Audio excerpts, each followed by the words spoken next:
Everyone, I am सिमरन त्यागी और इस video में आज हम सोल्व करने वाले हैं डीएलएड या फिर बीटीसी हम जिसको बोलते हैं उसकी थर्ड सेमेस्टर प्रीवियस ईयर 2023 का क्वेश्चन पेपर, जिसको पूरा करने के लिए समय दिया जाता है 1 घंटे का। और ये 25 नंबर का पूरा क्वेश्चन पेपर होता है जिसमें से 12 अंक लाने ज़रूरी होते हैं। तो चलिए शुरू करते हैं कि ये क्वेश्चन पेपर कैसा दिया होता है। शुरू में होते हैं इसमें 5 मल्टीपल चॉइस क्वेश्चन। तो चलिए अब इनको हम सोल्व करते हैं। फर्स्ट पूछा गया है कि स्वरों को उच्चारित करने में जो समय लगता है उसके आधार पर स्वर कितने प्रकार के होते हैं। तो भाई स्वर कितने प्रकार के होते हैं आपने पढ़ा होगा, 3 प्रकार के होते हैं। फर्स्ट होता है ह्रस्व स्वर, दूसरा होता है हमारा दीर्घ स्वर और प्लुत स्वर। तो 3 प्रकार के जो यहाँ पर दिया गया है वो राइट है, ऑप्शन बी जो है वो यहाँ पर राइट है। उसके बाद दिया गया है जय वर्ण का उच्चारण स्थान है। आप बोलकर देखिए, जय वर्ण को अगर हम बोलेंगे तो उसका उच्चारण स्थान क्या होगा। तालु से लगता है जब हमारी जीभ हम बोलते हैं तो क्या होगा, तालु, यानी ऑप्शन बी भी इसका राइट है। उसके बाद पूछा गया कि पावक में संधि है। अगर आपको संधि याद होंगी अच्छे से तो आपको भी पता चल रहा होगा यहाँ पर इसमें कि कौन सी संधि है। पावक में संधि हमें पता है यहाँ पर कि अयादि संधि है, ठीक है। लेकिन अयादि संधि का रूल क्या होता है कि जब इसमें ए, ओ और औ के साथ कोई अन्य स्वर आए तो ए का तो ए हो जाता है, ए और ये, ठीक है, ए, और ए का आए, ठीक है, ओ का अव, और जो बड़ा ओ होता है नहीं औ, उसका हो जाता है आव, ठीक है।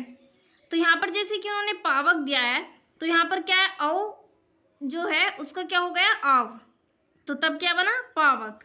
अयादि संधि का ये रूल होता है। सो पावक में संधि है अयादि संधि, ऑप्शन ए यहाँ पर राइट है।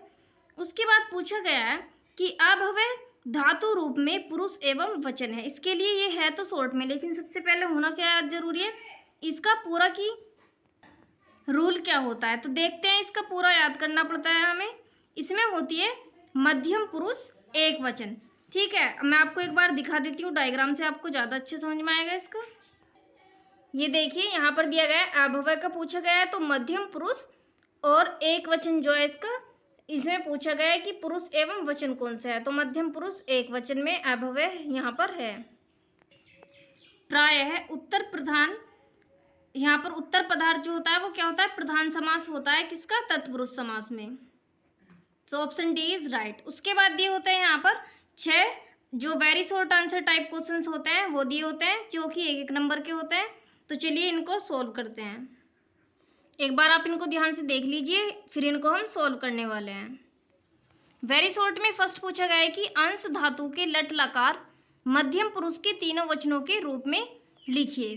सो मध्यम पुरुष के पूछे गए हैं इसलिए मध्यम के लिखे। एक वचन में उसका रूप होता है असी, द्विवचन में इस्तः और बहुवचन में इसत, ठीक है।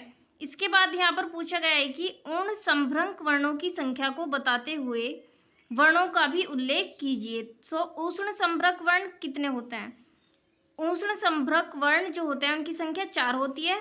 और वो वर्ण कौन कौन से हैं यहाँ पर दिया गया है, जो से होता है और एक पेट चिरा से, और एक होता है से और है, इन सभी के नीचे हलंत लगा हुआ होता है। उसके बाद पूछा गया यहाँ पर कि सोदाहरण वृद्धि संधि विधायक सूत्र का उल्लेख कीजिए। वृद्धि संधि का सूत्र लिखना है हमें। यहाँ पर 1 और +1 यहाँ पर क्या हो जाएगा, इसमें जुड़ रहा है ए और ए, तो ये क्या बना, अकेक, वृद्धि संधि का सूत्र है। उसके बाद यहाँ पर पूछा गया है कि 18 से 20 तक ही संख्याओं को संस्कृत में लिखिए। 18 को हम क्या लिखेंगे, अष्टदश है, जबकि 19 को नवदश या फिर एकोनविंशति, 20 को हम बोलते हैं विसंति। तो ये हो गई 18 से 20 तक संस्कृत में गिनती। उसके बाद पूछा गया है कि पीताम्बर शब्द का विग्रह पुरस्सर समास नाम लिखिए। पीताम्बर शब्द का समास विग्रह पीत है। अंबर जिसका अर्थ कृष्ण होगा, पीताम्बर शब्द में बहुव्रीहि समास होगा, ये है इसका समास। उसके बाद वेरी शॉर्ट के लास्ट में पूछा है कि अभितः परितः शब्दों के योग में किस विभक्ति का प्रयोग होता है, सो उदाहरण लिखिए। आंसर है कि अभितः परितः शब्दों के योग में द्वितीय विभक्ति का प्रयोग होता है, और उसके उदाहरण है द्वितीय विभक्ति का इसमें प्रयोग होता है। तो आप देखिए यहाँ पर ग्रामम अभितः वृक्षा सन्ति, और दूसरा उदाहरण है इसका नगर परितः मार्गः सन्ति। यहाँ पर किस विभक्ति का प्रयोग हो रहा है, द्वितीय विभक्ति का प्रयोग हो रहा है। अति लघु के बाद दिए होते हैं 7 लघु उत्तरीय प्रश्न, और जो कि दो दो अंकों के होते हैं। इनको भी एक बार आप ध्यान से देख लीजिए, इनको भी हम सॉल्व करने वाले हैं। लघु उत्तरीय प्रश्न, इसमें फर्स्ट दिया गया है कि प्रत्याहार किसे कहते हैं, सो उदाहरण समझाइए। प्रत्याहार किसे कहते हैं? प्रत्याहार का अर्थ होता है संक्षिप्त कथन। व्याकरण में प्रत्याहार विभिन्न वर्ण समूहों को अभिक्षिप्त रूप में संक्षेप में ग्रहण करने की पद्धति है। जैसे कि अगर यहाँ पर उदाहरण समझिए, अच दिया गया है तो प्रथम प्रत्याहार सूत्र अनूण के आदि वर्ण ए को चतुर्थ सूत्र ए ओच के अंतिम वर्ण च से योग करने पर अच प्रत्याहार बनता है। यह अच प्रत्याहार अपने आदि अक्षर ऐसे लेकर इत संज्ञक च के पूर्व आने वाले ओपर्यंत सभी अक्षरों का बोध करता है। किन किन का करता है? यहाँ पर दिया गया एच में ए, ई, उ और रे ऋषि ल रे ए ओ और औ जो है वो आते हैं। प्रत्याहार के जो 14 सूत्र दिए गए हैं वो आपको याद करने होंगे इसके लिए। उसके बाद पूछा गया है कि पट धातु का लट लकार के सभी पुरुष व सभी वचनों के रूप लिखिए।